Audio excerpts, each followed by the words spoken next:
Bonjour Hervé. Bonjour Philippe. Donc tout le monde le sait, tu es la référence en France en matière de démarche réseau, en matière de networking. Tu es même surnommé le pape du réseau. Et ce que certains savent moins, c'est que tu es outplacer. Alors quel a été ton parcours avant de devenir outplacer et pourquoi as-tu choisi ce métier? Alors c'est un métier que j'ai choisi par vocation, puisque d'abord j'ai commencé dans la communication, j'ai passé 22 ans dans la communication et j'ai découvert les métiers de l'outplacement vers 40 ans. Et j'ai eu la chance moi-même d'être outplacé, donc de suivre un cursus d'outplacement. Et au bout de 2 séances avec mon consultant, j'ai décidé de faire son métier. D'accord. Et j'observe que tout le monde ne sait pas très bien ce que c'est que l'outplacement. Et parfois certains confondent outplacer, chasseur de tête, coach. Et toi qui exerces dans un des plus prestigieux cabinets d'outplacement de la place parisienne, peux-tu clarifier un petit peu ces notions pour tous? Ça va être très simple. L'outplacement, c'est l'accompagnement en transition de carrière. L'accompagnement de personnes qui cherchent un emploi. Les autres métiers, coach, chasseur de tête, c'est d'autres métiers. Mais nous, vraiment, notre job, c'est d'accompagner la personne au chômage qui va donc être en recherche d'emploi. Et qui sont tes clients? Qui peut faire appel à toi? Alors, en fait, ce sont des cadres confirmés, cadres supérieurs, cadres dirigeants, dont la prestation est payée par l'entreprise. C'est-à-dire l'entreprise leur demande de partir, les licencie, mais dans le package de départ, elle offre un outplacement. Et à quelle fréquence rencontres-tu les clients que tu accompagnes? Mes clients, je les rencontre au minimum 1 fois par semaine, quelquefois 2 fois par semaine. Donc ça veut dire que j'ai très peu de clients. En moyenne mobile, j'ai à peu près 8 clients en même temps, ce qui est très peu, mais ce qui me permet d'être réactif, disponible et créatif. Est-ce que parfois tes clients pensent que c'est toi qui vas leur trouver leur job? Non, parce que ce sont des gens intelligents et qu'ils ont compris que moi je suis à côté d'eux, je suis l'entraîneur, voilà, mais eux rentrent sur le terrain et c'est à eux de marquer les buts. Alors je vais leur fournir les chaussures de foot, les protèges tibia, je vais les masser avant, je vais les préparer, je vais leur expliquer où est le but adverse, mais vraiment c'est eux qui vont marquer le but. Et quel est le livre de développement personnel qui t'a le plus marqué? Si tu as un seul livre à recommander, ce serait lequel? Alors moi, c'est un livre que j'ai lu à 21 ans, quand j'étais à l'ESSEC, et qui s'appelle « Comment se faire des amis ». Et à l'époque, ça s'appelait « Comment se faire des amis et réussir dans la vie ». Entre-temps, ils ont coupé « Réussir dans la vie ».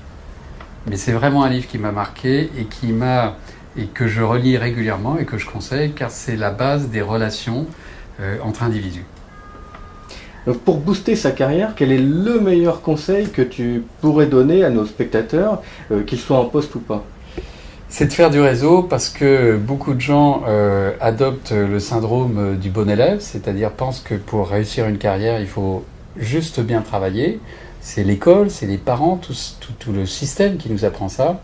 Et en fait, on se rend compte que pour réussir une carrière, et peu importe la carrière qu'on veut réussir, mais pour la réussir, il faut non seulement à peu près bien travailler, mais il faut entretenir, développer un réseau autour de soi, un réseau à la fois professionnel, dans son secteur, avec ses anciens patrons, ses anciens collaborateurs, évidemment ses collaborateurs actuels et ses patrons actuels, mais aussi tout un écosystème qui est lié au consulting, à des avocats, etc., etc. Donc le réseau est fondamental pour réussir une carrière. On ne peut pas mener cette interview sans aborder encore plus en profondeur cette démarche réseau. Est-ce que tu peux nous rappeler en quelques mots de quoi s'agit-il, à quoi, à quoi ça sert? Alors, le réseau en recherche d'emploi, ça sert à se rendre visible et lisible dans un écosystème qui est défini par un projet et par des cibles. Donc je suis un très bon professionnel dans mon secteur. Si personne ne me connaît, je vais rester chez moi très longtemps à regarder l'inspecteur d'Eric ou Loi Amour et Beauté. Alors que si je commence à me rendre visible et lisible, en rencontrant des gens que je connais qui vont me faire rencontrer des gens que je ne connais pas, en me rendant de plus en plus visible, à un moment, une opportunité va m'être proposée. Et à celui qui doute de l'efficacité de cette démarche, que lui dis-tu? Je lui dis que le réseau, c'est comme le vélo. Au début, quand un martien débarque de sa planète et qu'il voit un vélo, il se dit quand même c'est bizarre et ça ne marchera jamais. En fait, il faut monter dessus, il faut commencer à pédaler et c'est magique, ça tient debout et ça permet d'aller plus vite. Le réseau, c'est la même chose. Il faut comprendre comment ça fonctionne et une fois qu'on se met en route, une fois qu'on met en activation le réseau, on se rend compte que c'est absolument génial, que ça fonctionne, qu'on rencontre des gens qui a priori n'avaient aucune raison de nous rencontrer et dans ces gens-là, il y en a bien qui va me proposer un job. Et à ceux qui annoncent régulièrement la mort du CV, la mort de la lettre de motivation, que leur réponds-tu ? Je annonce, moi, la mort des chasseurs de tête, la mort de la outplacement, la mort de la France, la mort du monde. Enfin, moi, j'adore les gens qui prévoient le pire. En fait, je me rends compte simplement que le CV n'est pas mort, que la lettre de motivation, c'est vrai qu'on en utilise moins, mais elle est quand même pas morte parce qu'il y a encore des demandes. Voilà, donc je regarde ça avec un certain sourire.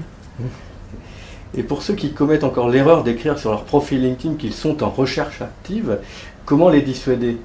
Eh ben, je leur propose de tester, de ne plus mettre cette phrase pendant un certain temps et de voir le résultat. Et pour celui qui n'est plus en poste et qui écrit dans son résumé LinkedIn qu'il est en transition professionnelle, n'est-ce pas un peu la même chose finalement parce qu'on comprend qu'il est en recherche d'emploi ? Exactement. Donc il faut mieux supprimer cette mention. D'accord. Et certains dans leur démarche réseau rencontrent des difficultés dans la relance. Ils ont de nombreux entretiens réseau, ils appliquent bien ta technique, ils font des comptes rendus, mais quelques temps plus tard, ils ont envie de relancer certaines personnes rencontrées, mais ils se bloquent, ils ne savent pas comment s'y prendre. Quel conseil tu peux leur donner ? Moi, je leur conseille de faire des cadeaux. Donc d'envoyer aux personnes du réseau qu'ils veulent relancer, soit des articles, soit des liens sur des articles intéressants, soit pourquoi pas un livre qu'ils considèrent intéressant et qu'ils veulent offrir à l'autre. Et la règle, c'est que plus je pense à la personne du réseau, plus celle-ci va penser à moi. Donc il y a un côté, il faut se rappeler aux bons souvenirs des personnes pour qu'elles se souviennent de moi. Et bien sûr, la question à éviter, c'est est-ce qu'il y a une nouvelle piste chez vous pour moi, un nouveau poste, quelque chose ? Ça, c'est dans la mesure du possible, c'est une manière pas forcément très, très efficace de fonctionner, sachant qu'on peut faire peur à la personne en face et apparaître comme un mort de faim, ce qui n'est jamais bon dans l'activation réseau. Et un mot sur ton livre « Trouver le bon job grâce au réseau », qui est la référence en France et un best-seller aux éditions Erol. Tu en es à combien de ventes là ? On doit être à 25 000 exemplaires, mais c'est un livre qui a été écrit en 2004, qui est paru pour la première fois en 2005. On doit être à la 5e ou 6e édition. Donc c'est pas un best-seller, c'est un long-seller, c'est-à-dire qu'il s'en vend tous les ans, 2500 ou 3000. C'est la preuve que c'est un livre qui fait son boulot et qui permet aux gens de trouver justement un bon job. Est-ce que tu le conseillerais aux étudiants dans les grandes écoles par exemple ? Je le conseille, oui, aussi aux étudiants dans les grandes écoles parce que la technique pour chercher un job, elle fonctionne aussi bien pour un cadre confirmé que pour un cadre débutant. Et les étudiants sont des cadres débutants. Et y compris pour trouver un stage, les techniques. Exactement. Tu as également créé avec notre ami Marc Famtrong le site JobFinder. À qui s'adresse ce service et à quoi ça sert ? JobFinder a 4 composantes. La première, c'est d'organiser sa recherche d'emploi sur un seul tableau de bord qui est disponible sous forme internet, c'est-à-dire sur sa tablette, son PC ou son téléphone. Le deuxième vecteur, c'est des conseils, c'est tous les conseils importants pour mener une recherche d'emploi. La troisième fonctionnalité, c'est les outils, donc les mails de remerciement, les mails d'approche des chasseurs, tous les outils nécessaires à une recherche d'emploi. Et la dernière fonctionnalité, c'est les chasseurs de tête, c'est-à-dire les coordonnées des chasseurs de tête en France, en Suisse, en Angleterre et en Belgique, etc. Très bien. Alors, je sais que tu utilises beaucoup le digital, à commencer par LinkedIn, mais pas seulement. Alors, commençons par LinkedIn. Qu'est-ce qui te plaît dans LinkedIn et comment l'utilises-tu ? Alors, LinkedIn, ma gloire dans LinkedIn, c'est d'avoir fait la toute première conférence en France pour présenter LinkedIn. C'était en 2004 et c'était à l'école des mines. Ensuite, je pense que j'ai été un des tout premiers à en parler dans mes livres. Et à l'époque, c'était LinkedIn et Viaduc. On parlait de Viaduc à l'époque. Donc moi, je suis un grand fanatique de LinkedIn. Je trouve que c'est un outil absolument fabuleux. Mais une poignée de clics ne remplace pas une poignée de main. Donc LinkedIn, c'est un accélérateur et un facilitateur de réseau. Ensuite, la nouvelle version de LinkedIn, on aime ou on n'aime pas, mais de toute manière, on n'a pas le choix, donc il va falloir s'y adapter et je m'y adapte. Est-ce que tu acceptes tout le monde sur LinkedIn? J'ai tendance, au début, j'acceptais pas tout le monde, maintenant, j'accepte les gens qui veulent vraiment se mettre en relation avec moi. La plupart du temps, j'accepte sans discuter. Quelquefois, quand j'ai un petit doute, je pose la question à la personne, qu'est-ce que je peux faire pour vous? Et là, il s'avère que tout le monde ne répond pas. Dans ce cas-là, je n'accepte pas. Et puis, je sais également que tu es un fan de Twitter, tu animes même plusieurs comptes Twitter. Qu'est-ce que Twitter t'apporte? Twitter, pour moi, est une formidable source d'information sur les sujets qui me passionnent, c'est-à-dire la recherche d'emploi et le networking. Donc, j'apprends beaucoup de choses sur Twitter. Et ensuite, j'essaie de prêcher Twitter auprès de mes clients et j'avoue que je ne réussis pas toujours. Donc je pense qu'à peu près un tiers de mes clients vont sur Twitter, les autres, ma prêche ne fonctionne pas. Et comment tu expliques leur réticence ou leur frein? C'est que déjà LinkedIn, il faut qu'ils s'y mettent et ils savent que c'est absolument indispensable. Twitter apparaît plus comme secondaire et pas forcément nécessaire. Donc j'essaie de les convaincre, mais j'ai du mal. Tu es présent sur d'autres réseaux, Facebook par exemple? Facebook à titre personnel.